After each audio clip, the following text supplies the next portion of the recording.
From the beginning of Andrew Jackson's term in office, his administration was divided between the followers of Vice President John C. Calhoun and followers of Secretary of State Martin Van Buren.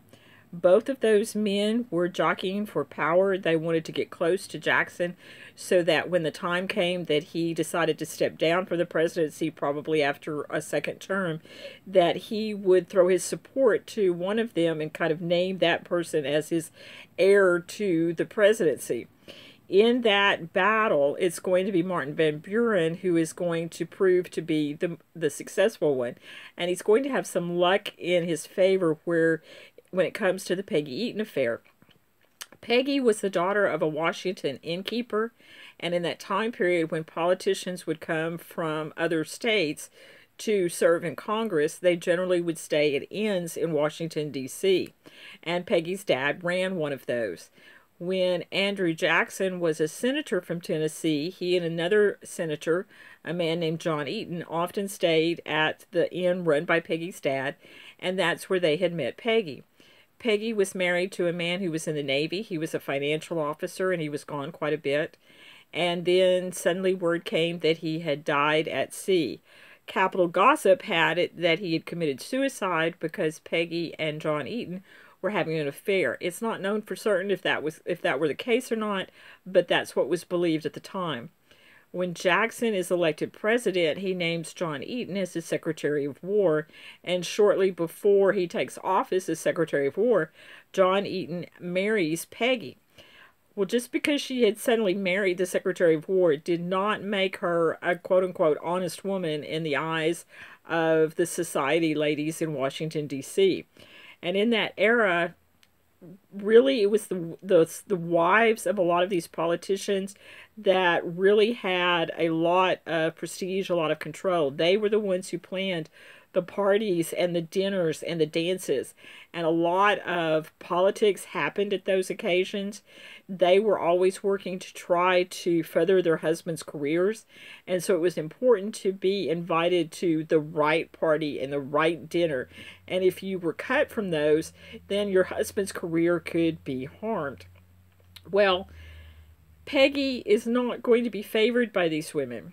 Now, by the rules of the time, by etiquette, it should have been the president's wife as the head of society. Well, of course, Rachel Jackson had died before Andrew had become president.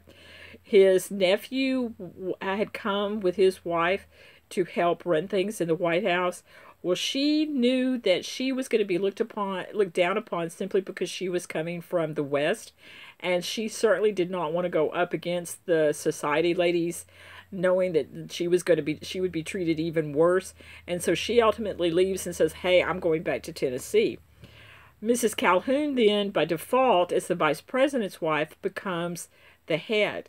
And Mrs. Calhoun was a very formidable lady who insisted that she was not going to invite Peggy to anything. She was not going to welcome Peggy. She was not going to accept her at all. And the other cabinet members' wives followed suit. At one point, Jackson actually brought the cabinet together to talk about Peggy and about this situation and to try to convince these men to go back to their homes and convince their wives to be nice to Peggy. That doesn't end up working. He had visions of what had happened in his own situation with Rachel, and so he felt for Peggy. The difference that's going to come is, while John C. Calhoun had a wife who wasn't going to have any part of Peggy, Martin Van Buren at this point was a widower, so he didn't have to try to make anybody happy at home. So he could invite Peggy to dinners. He could dance with Peggy at dances, and Jackson saw that and favored him as a result. And so what is going to happen is, as a result of the Peggy Eaton affair, Calhoun, who had really been a nationalist wanting to be a nationalist president after Jackson left office, is going to become more and more of a states' rights politician and is going to look more in that direction. And Martin Van Buren is going to become more and more favored by Andrew Jackson. And when Andrew Jackson does step down from the presidency after serving 2 terms, Martin Van Buren will be the next president. Calhoun is going to kind of help develop the concept of nullification, and I included that definition in your vocabulary. He's going to write a pamphlet called South Carolina Exposition and Protest, and develops this theory of nullification to give states the right to declare a federal law null and void, and they had to go through certain procedures in order to do that. It's going to come out later on that Jackson does not favor that, does not support it. He is going to cut off relations with Calhoun. Calhoun will leave the vice presidency. He's not going to run with him again, and he's actually going to go back to South Carolina and become senator from South Carolina. South Carolina at one point is thinking about seceding from the Union. They don't like tariffs that have been passed that they really think are hurting them. Jackson is going to request from Congress a force bill specifically authorizing him to use the Army to compel compliance with federal law in South Carolina. Things are finally going to kind of calm down in that respect, and South Carolina will rescind its nullification, and this will calm the waters for a while. When we finally do get to secession, it will be South Carolina once again that will lead that charge, and that time South Carolina will actually secede. On Indian affairs, Jackson's attitude was the typically Western one, that the Indians should be sent west of the Mississippi. Congress in 1830 approved the Indian Removal Act and appropriated $500,000 for the purpose. His presidency saw some 94 removal treaties negotiated, and by 1835 he was able to announce that the policy had been carried out for all but a handful of Indians. In the South, the Seminoles and Cherokees put up a stubborn resistance.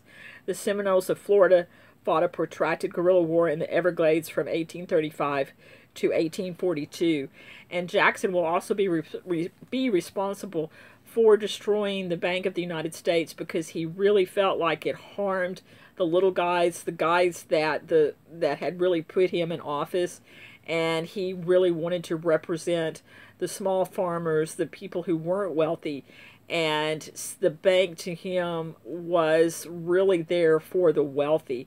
And so there's going to be a battle royal over the bank all during the time when he is president.